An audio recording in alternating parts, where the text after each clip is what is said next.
জঙ্গিপুর পুরসভার প্রশাসক পদে এসডিও নিয়োগ বাতিল। পুর ও নগরোন্নয়ন দফতরের নিয়োগ নির্দেশ বাতিল। নির্দেশ হাইকোর্টের বিচারপতি রাজা বসু চৌধুরীর। কাউন্সিলরশিপ বাতিলের প্রশাসকের নির্দেশও বাতিল। অবিলম্বে প্রশাসক সরিয়ে পুর প্রতিনিধিদের বোর্ড বহালের নির্দেশ। 19 ডিসেম্বর জঙ্গিপুর পুরসভার বোর্ড ভেঙে প্রশাসক নিয়োগ। উপযুক্ত পরিষেবা দিতে পুর বোর্ড ব্যর্থ বলে অভিযোগ। পুর ও নগরোন্নয়ন দফতরে তদন্তের রিপোর্ট দেন ডিএম।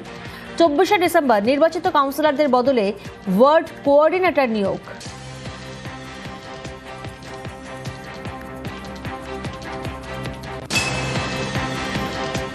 হাইকোর্ট রায় দিয়েছে, এটা স্টে অর্ডার হয়েছে। আবার আমি পুরনো জায়গা ফিরে পেয়েছি, সেটা তো ভালো লাগবে। এখানে কিছু হিটলার আছে, তারা মিথ্যা কথা বলে একটা বোর্ডকে কলঙ্কিত করার চেষ্টা করেছে, তার এগেনস্টে আমি কেস করেছি। আমাদের জঙ্গিপুরবাসীর মানুষের জয় হয়েছে, ভালো মানুষের জয় হয়েছে।